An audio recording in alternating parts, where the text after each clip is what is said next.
বন্ধুরা, কোমর ব্যথা নিয়ে আজ আমি আপনাদের তিনটি এক্সারসাইজ দেখাবো। এই তিনটি এক্সারসাইজ যদি আপনারা রেগুলার বেসিসে করতে পারেন তাহলে কোমর ব্যথা কমে নিয়ে আসতে পারবেন। কোমর ব্যথায় পায়ে দিকে করতে পারছেন না, পায়ে দিয়ে করতে পারছেন না, সিঁড়ি দিয়ে হাঁটতে পারছেন না, কিছুক্ষণ দাঁড়িয়ে থাকলে কোমর লেগে যাচ্ছে এবং ঝুঁকে কোনো কাজ করতে পারছেন না, তাহলে এই তিনটি এক্সারসাইজ আপনারা নিয়ম করে করবেন, দেখবেন একদম কোমরের ব্যথা কমে যাবে। তবে আর দেরি করছি না, আপনারা ভিডিওটি শুরু থেকে শেষ পর্যন্ত দেখবেন, নইলে বুঝতে পারবেন না কিভাবে আমি ব্যায়ামগুলো করি। আপনারা একটু দেখে নেবেন। তিনটি ব্যায়াম রেগুলার বেসিসে করে আপনারা কোমরের ব্যথা কমিয়ে নিতে পারবেন। কোমরের ব্যথা, লাম্বারের ব্যথা, এই সব ব্যথাই কিন্তু কমে যাবে এই তিনটি এক্সারসাইজের মাধ্যমে। প্রথমে কিভাবে করতে হবে দেখুন। আপনাদের এইভাবে লম্বাভাবে ম্যাটের মধ্যে শুয়ে নিয়ে এবার যেটা করতে হচ্ছে, 1 নম্বর ব্যায়াম, পাটিকে এইভাবে, বাম পাটিকে বাম হাত দিয়ে এইভাবে ধরে নিতে হবে। এবার ডান পাটি বাম পায়ের উপর এইভাবে উঠিয়ে দিতে হবে। উঠিয়ে দিয়ে এবার ডান হাতটিকে মাথার পিছন দিকে এইভাবে নিয়ে এবার নিচের দিকে চাপ দিতে হবে। এইভাবে নিচের দিকে এইভাবে চাপ দিতে হবে। এই 1 2 3 4 5 6 7 8 9 10 এইভাবে 10 সেকেন্ড ধরে রাখতে হবে। এবার অপোজিট দিকে একই রকম ভাবে ডান পাকে এইভাবে ডান হাত দিয়ে ধরে নেবেন। ধরে নিয়ে বাম পাটি ডান পায়ের উপর এইভাবে উঠিয়ে দিয়ে এবার বাম হাতটিকে মাথার পিছনে লম্বালম্বি রেখে দিয়ে নিচের দিকে এইভাবে চাপ দিতে হবে। বাম পা দিয়ে নিচের দিকে চাপ দিতে হবে। এইভাবে আপনাকে 10 সেকেন্ড ধরে রাখতে হবে।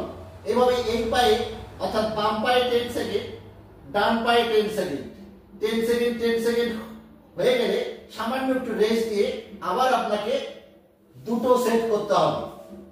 এই গেল 1 নাম্বার এক্সারসাইজ। 2 নাম্বার যে এক্সারসাইজটি আছে সেটি এইভাবে শুয়ে থেকেই করতে হবে বলে আমি একবারে দেখিয়ে দিচ্ছি। এই দুটো পাকে একসঙ্গে জড়ো করে ঠিক হিপের কাছে পা দুটোকে, পায়ের গোড়ালি দুটোকে নিয়ে এসে রেখে দিতে হবে। এবার হাত দুটোকে লম্বা করে 2 কানের সাইড দিয়ে লম্বা লম্বি রেখে দিতে হবে। এবার দুটো পাকে জড়ো করে যে কোনো একদিকে অর্থাৎ বাম দিকে 10 সেকেন্ড ধরে রাখতে হবে। যখন বাম দিকে পাটি নামিয়ে দেবেন তখন মাথাটিকে ডান দিকে ঘুরিয়ে দিতে হবে। এইভাবে এমন ভাবে জিনিসটি করবেন যেন ঠিক এই যে ব্যথার পোর্শন অর্থাৎ এই লাম্বার পোর্শনে যেন একটা মোচড় সৃষ্টি হয় বা একটা টুইস্টিং সৃষ্টি হয়। এইভাবে বাম দিকে পাটি নিয়ে ডান দিকে মাথাটিকে এইভাবে ঘুরিয়ে দিতে হবে। এইভাবে 10 সেকেন্ড রেখে দিয়ে আবার একই রকম ভাবে ডান দিকে বাঁকিয়ে মাথাটিকে বাম দিকে ঘুরিয়ে দিতে হবে। এইভাবে 10 সেকেন্ড ধরে রাখতে হবে। 10 সেকেন্ড 10 সেকেন্ড করে 3 বার করতে হবে। অপোজিট দিকে আবার সেম ভাবে আপনাকে 3টে করে সেট করতে হবে। এই গেল 2 নাম্বার এক্সারসাইজ। 3 নাম্বার যে এক্সারসাইজটি করতে হচ্ছে সেটি আপনাকে পা দুটোকে লম্বা করে রেখে যতটা পারেন উপর দিকে তুলে নিতে হবে। এবার তুলে নিয়ে ডান পাটিকে বাম দিকে এইভাবে রেখে দিতে হবে আর হাত দুটোকে লম্বা করে এইভাবে রেখে দিতে হবে। একই রকম ভাবে আগে যে এক্সারসাইজটি আমি দেখালাম ঠিক একই রকম এই পাটিকে লম্বা ভাবে যাবে। এই হাঁটুটি একদম সোজা থাকবে, এই হাঁটুও একদম সোজা থাকবে।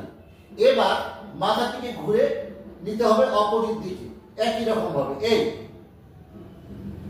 খেয়াল রাখবেন যেন হাঁটু ভাঁজ না থাকে। এইভাবে 10 সেকেন্ড হয়ে গেলে আবার তুলে নিয়ে এসে এইভাবে জড়ো করে রেখে অপোজিট পাটাকে আবার লম্বা ভাবে উপর দিকে তুলতে হবে, অর্থাৎ বাম পাটাকে তুলতে হবে। তুলে ডান দিকে বাঁকিয়ে নিতে হবে। পাশাপাশি মাথাটিকে ঘুরে আবার বাম দিকে নিয়ে এইভাবে 10 সেকেন্ড রেখে দিতে হবে। 10 সেকেন্ড হয়ে গেলে আবার এইভাবে অপোজিট দিকে আবার দুটো সেট করতে হবে। এইভাবে আপনাকে এই 3টি এক্সারসাইজ যদি রেগুলার বেসিসে আপনারা সকাল, দুপুর এবং বিকেল 3 টাইম করতে পারেন, দেখবেন আপনাদের কোমরের ব্যথা, লাম্বারের ব্যথা বা মেরুদণ্ডের কোনো রকম ব্যথা থাকলে সেগুলো কিন্তু সেরে যাবে। পাশাপাশি সার্ভাইকাল যদি কোনো প্রবলেম থাকে তাহলে সেই সার্ভাইকাল প্রবলেমগুলো কিন্তু কমিয়ে নিতে পারবেন এই 3টি এক্সারসাইজের মাধ্যমে। ভিডিওটি ভালো লাগলে অবশ্যই একটি লাইক করে বন্ধুদের শেয়ার করে দিবেন, তাহলে তারাও দেখে উপকৃত হবে। আপনারা ভালো থাকুন, সুস্থ থাকুন।